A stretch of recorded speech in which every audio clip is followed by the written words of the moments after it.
My name is Dr. Rob Lieb, and what we're going to do today is show you about solids, liquids, and gases. We're going to start out with the gases. Gases, as you know, are very, very, very small particles that move around randomly. And you can kind of tell this because, for example, when you're at home and you smell an onion and you're sitting in the living room, you can kind of guess or deduce that there is somebody in the kitchen cutting an onion. How do you know that? Well, the little onion juice vaporizes in the air, wafts, and gets knocked around by those little molecules and drifts into the living room. Therefore, you know that the gas molecules are moving, and you can smell them with your nose without ever having seen them or heard the onion being cut. So, what we're going to do is try to understand exactly what's taking place in the gases, in the liquids that result from those gases, and in the solids themselves. The question that we're going to answer is, how do balloons blow up? And in specifically, what I'm going to do is show you 3 different ways to blow up a balloon. Now, everybody knows how to do that. How many people have blown a balloon up? Almost everybody. And if you take a balloon, and we'll take this red one here, and blow it up, you see it gets bigger. And that's what we mean by blow up. We mean that it gets bigger. The balloon itself inflates in volume, and the question isn't, does it do that? Everybody can see that it does do that, but why does it do that? And to answer that question, what we're going to do is go back to our model. This is our model, and you can see it models what it is that we're talking about. Scientists, when they're doing demonstrations or trying to understand something, they pick something that isn't the real thing in order to get to understand how the real thing works. The thing that we're going to be using today is some BBs, a Petri dish, and we have to notice the differences between our model and what really exists. And our model is very much like the thing that really exists. If you look at a BB, you notice that all the BBs are the same, just like the gas molecules. All the gas molecules are the same. The difference between our model and reality is that the BBs are not moving. As I explained with the onion, we know that gas molecules actually do move. They move because they transport the onion scent from the kitchen to your nose. So what we have to do is modify this model in order to make sure that the gas molecules move. And how do they move? Gas molecules don't march along together. They move in a random fashion. So what has to happen is we have to move this so that it moves in a random fashion and simulates gas molecules so we can understand what's taking place. And that's what we're going to do. I'm going to move some of this stuff out of the way here. I'm going to come down here and I'm going to shake this on the table. I'm going to put the lid on top so that the BBs stay inside, and I'm going to shake it. It goes like this. And if you observe this, everybody do this, if you observe this, you will see that the BBs are moving around in somewhat of a random way. They're moving around and they are striking each other, mostly. All of them are not moving at the same speed, they're moving at different speeds. But most importantly, according to what we're going to try to explain with the balloon, most importantly, they're hitting the sides. They're hitting the sides, and when they hit the sides, they bounce off. Now, most of you have caught a baseball before. When you catch the baseball, what do you feel? If the ball comes in, you feel a pulse going back like this. Imagine if the ball came in and bounced out.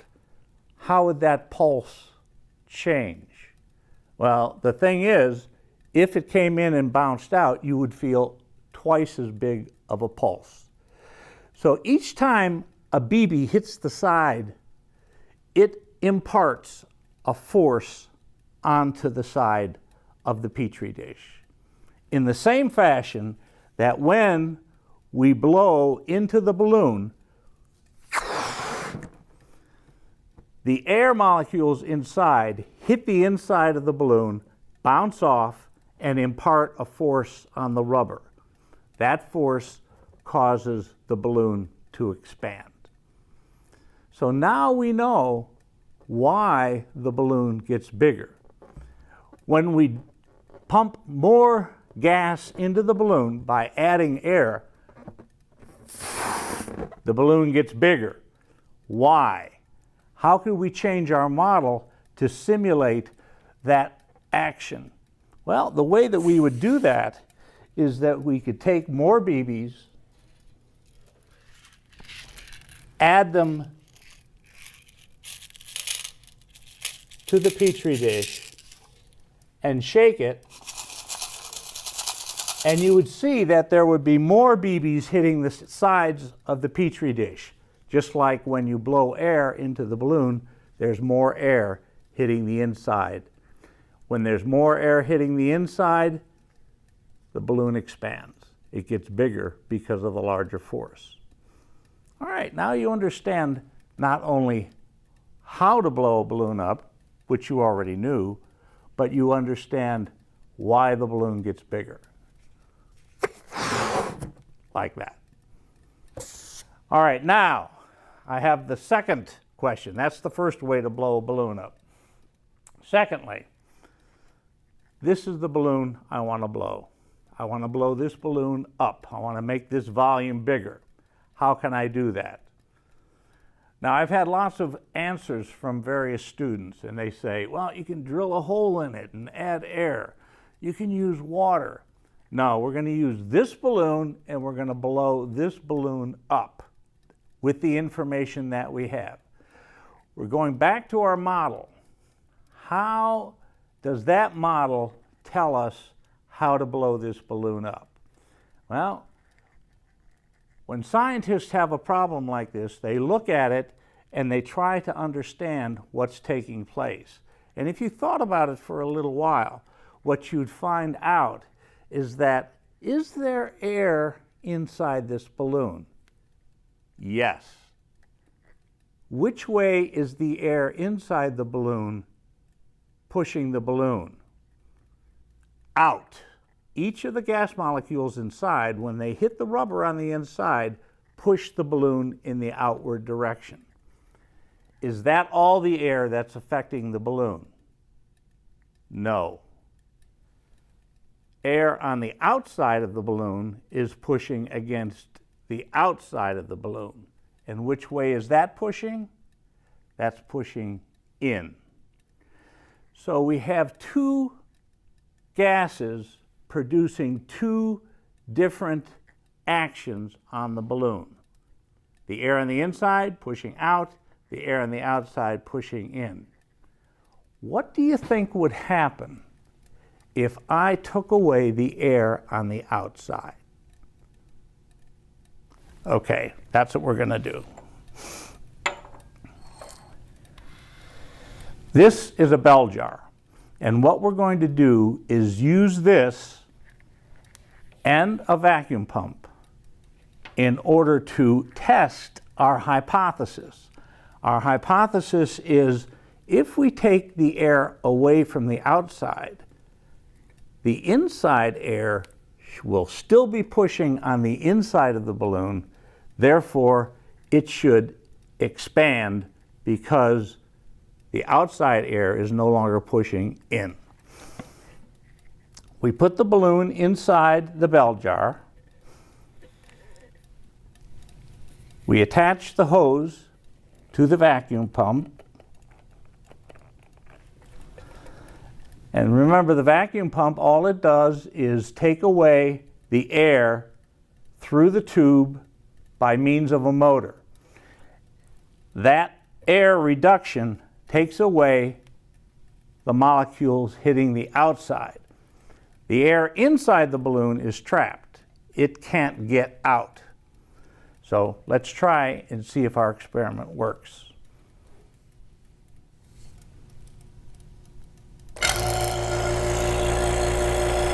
Very slowly at first, you'll see the balloon starting to expand as gas is taken away from the outside of the balloon.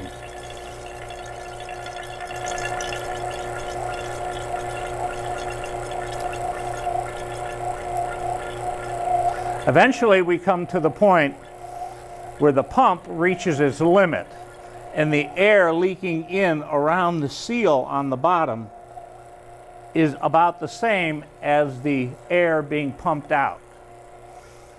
When that happens, the balloon no longer expands. The rubber is also holding some of the air in. Eventually, it reaches the size it's going to get, the largest size it's going to get. Now, the next question, what do you think is going to happen if we stopped the pump and took the hose off?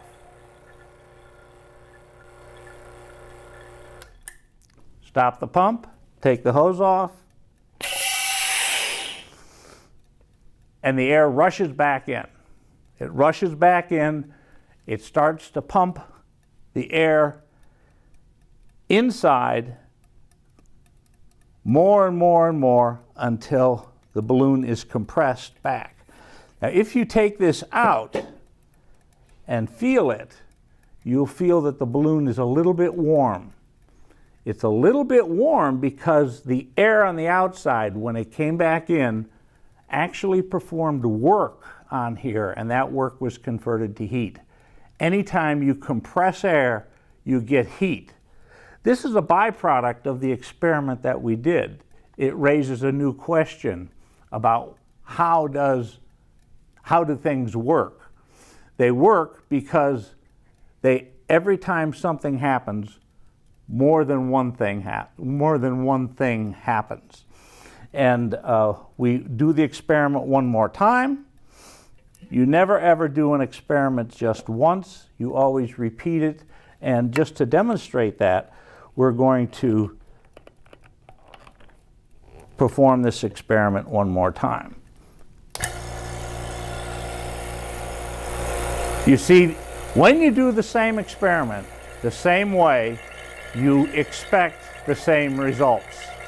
If you get some different results, then you have to look back to find out what happened differently.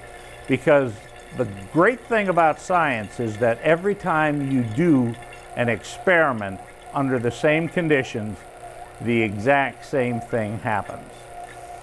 But there's always more happening than you know about. That's another great thing about science. The balloon is about the same size that it was before, almost exactly the same size, because the pressure difference is exactly the same. And when we take the hose off after we stop the pump, we should see exactly the same thing happening, or nearly exactly the same thing.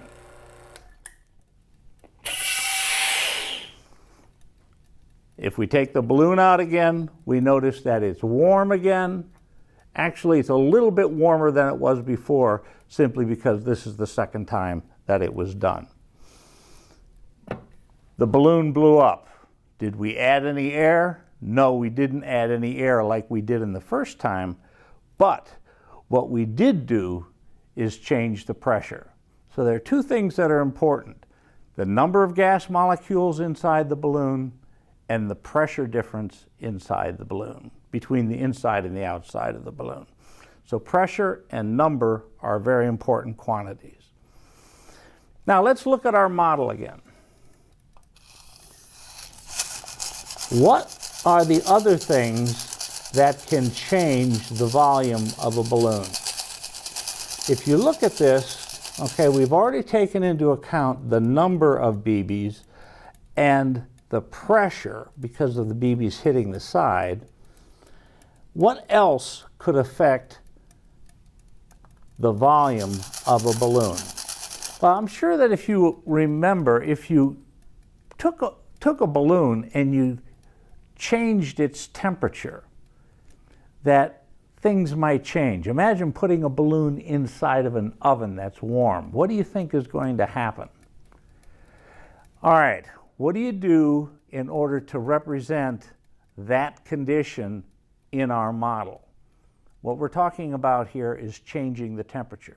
We want to change the temperature so that the molecules act differently under the higher temperature. What do you think? Well, if you shake kind of slowly, you notice that the molecules don't move as fast. They move slowly and they hit on the side slowly. If we increase the speed, you can hear it as well as see it. They hit each other more fiercely. They hit the sides with greater velocity. And might that greater velocity cause an increase in the force imparted to the balloon?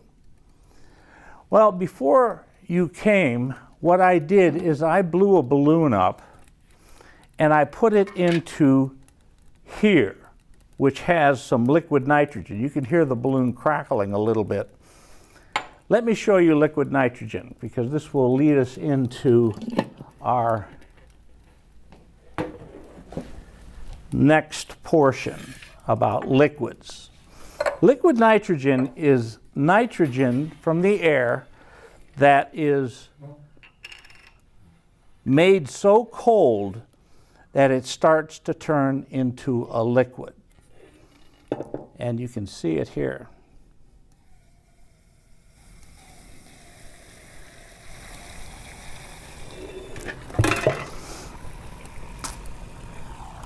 What I did is I poured the liquid nitrogen into this beaker, and you can see it's boiling like crazy. This is like putting water into a red hot skillet, because the temperature difference of the beaker at the beginning is very, very, very high compared to the liquid nitrogen. Liquid nitrogen is at about minus 200 degrees centigrade. Very, very cold. And listen.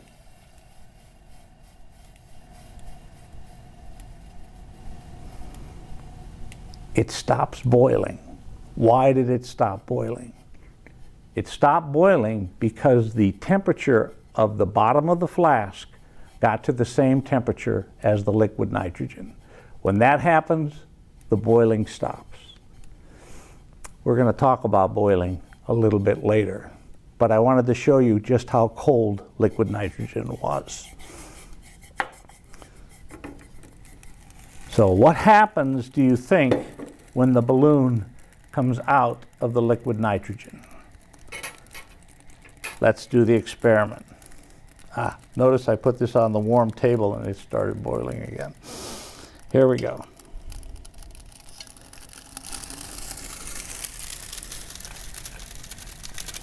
As the balloon gases inside heat up, the balloon expands. The gases move faster and faster. They hit the inside of the balloon harder and harder, and it gets bigger and bigger. That crackling sound is something that we're going to look at in a little while, because balloons usually don't crackle, do they? But we're going to take a look at that as well. This is the balloon that's blown itself up. Because of pressure difference? No. Because of increased gas inside? No. Because of the change in temperature. The gas molecules are moving faster and faster, and they hit the inside of the balloon harder and harder. They make it expand. We do it one more time, and listen as I put the balloon back in the liquid nitrogen. I'm going to have to add a little bit more liquid nitrogen to the beaker. We kind of used it up.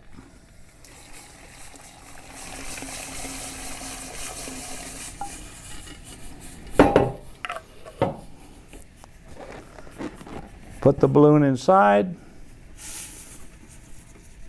and listen.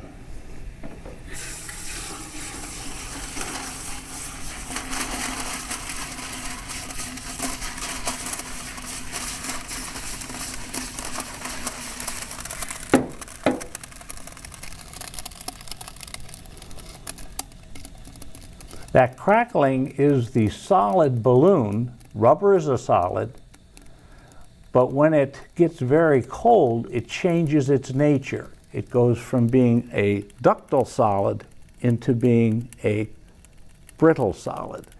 If I did this many, many, many times, cracks would start to form in the balloon. But this is a fresh balloon, so it should be pretty good. All right, we're just about done. And we bring it back out again.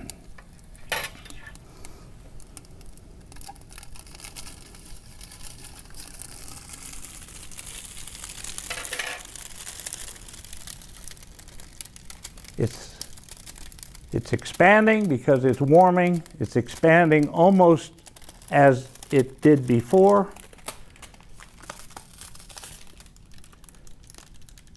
Rubber does not conduct heat very well, therefore I can touch it without fear of being frostbitten.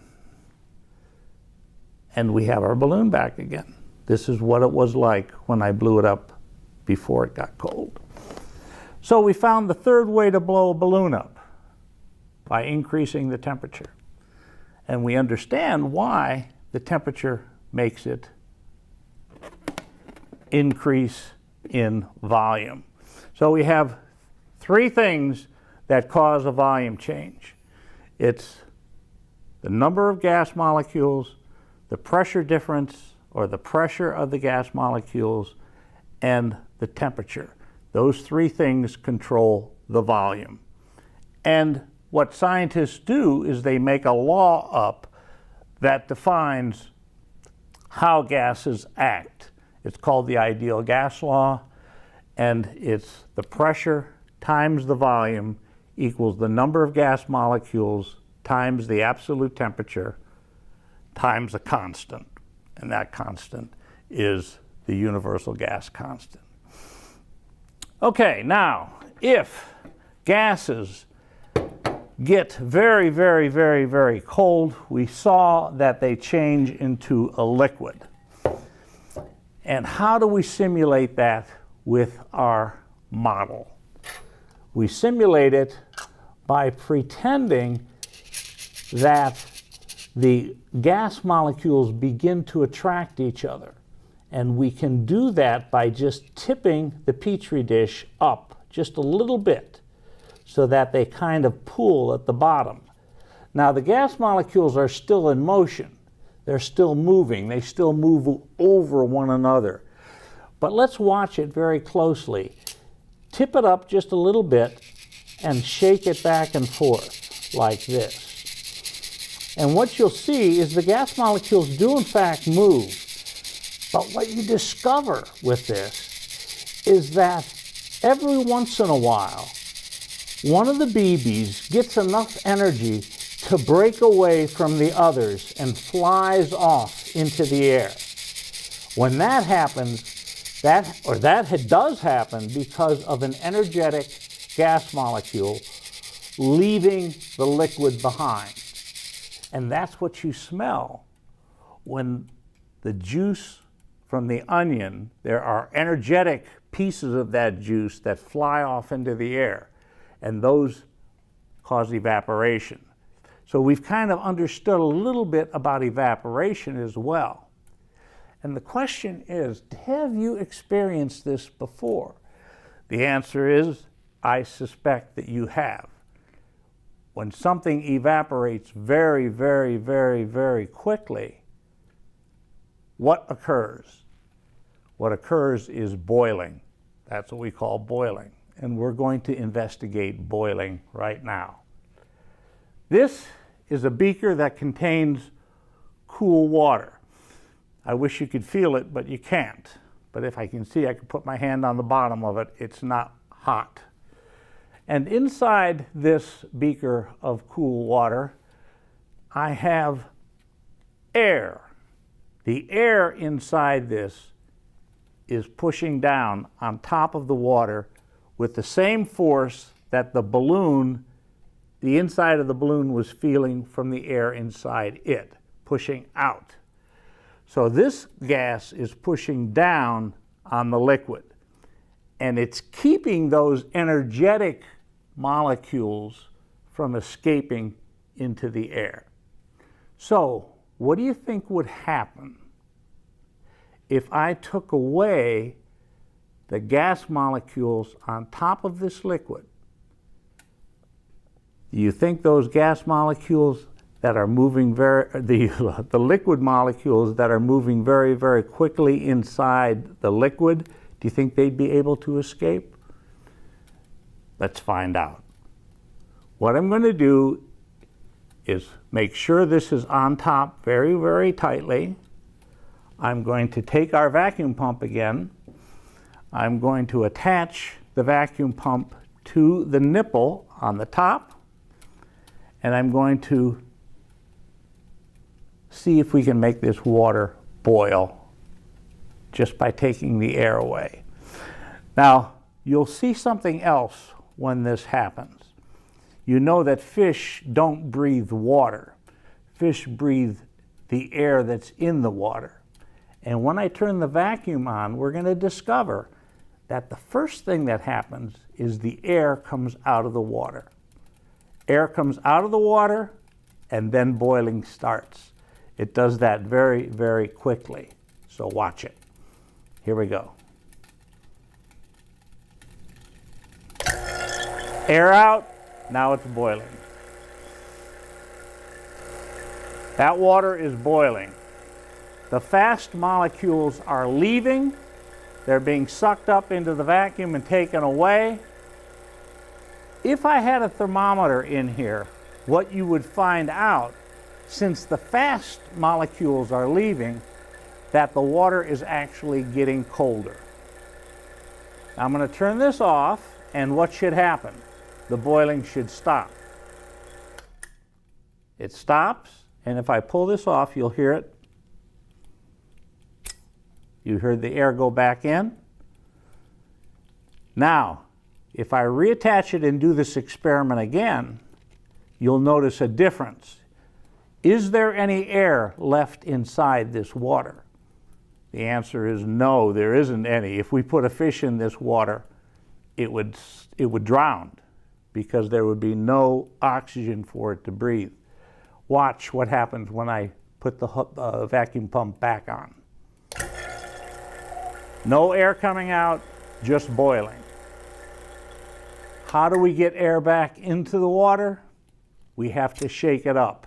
And this is like in an aquarium you might have at home. You have a little bubbler, and that bubbler puts air back into the water that the fish breathe. So let's simulate that bubbling by shaking this. Now the air is mixing with the water.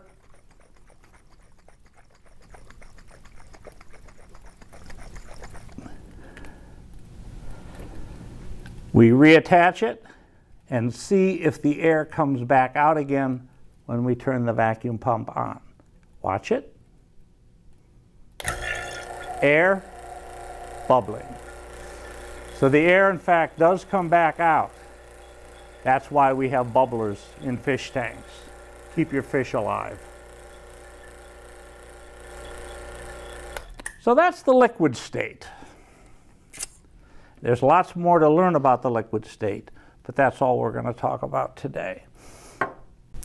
Okay, for the solid part, what we're going to use, we have to simulate the attraction that gas molecules have for each other that becomes apparent as they get colder and colder and colder. We saw that with a liquid, they still rolled over each other, and we used the tilting of the Petri dish in order to simulate the liquid.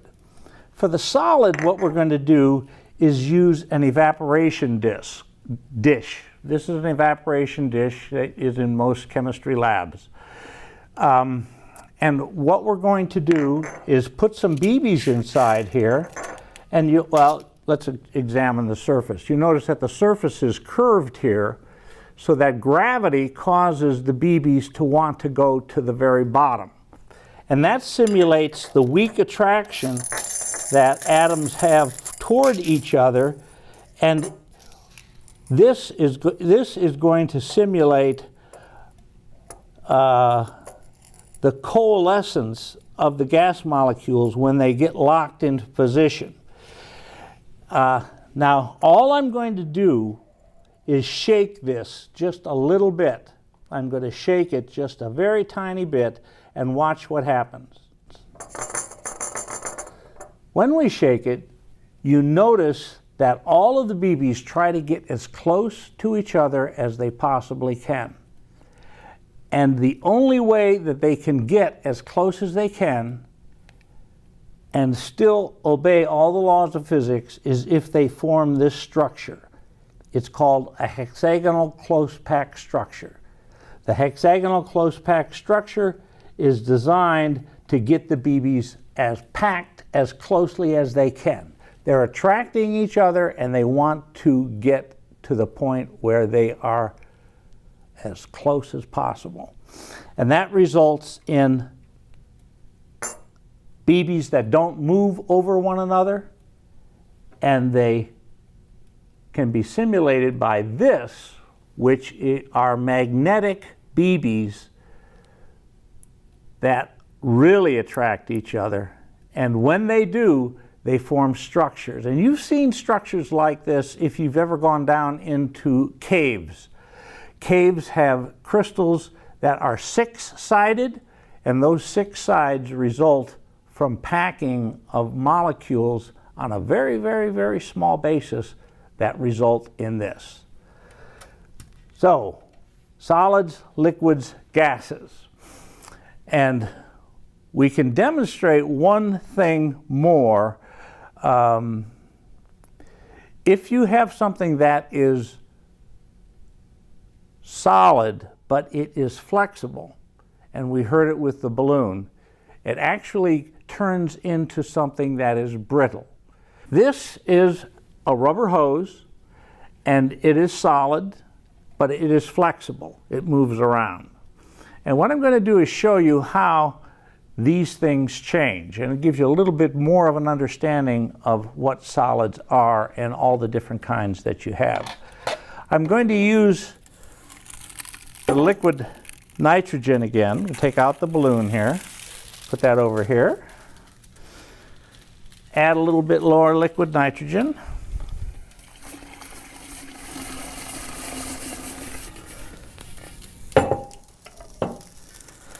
And I'm going to place this into here. And you can hear it bubbling away. And the bubbling is taking place because the rubber hose is very hot compared to the liquid nitrogen. When it stops bubbling, what do we know? We know that the rubber that's inside the liquid is about the same temperature as the liquid itself. And if I take it out, now,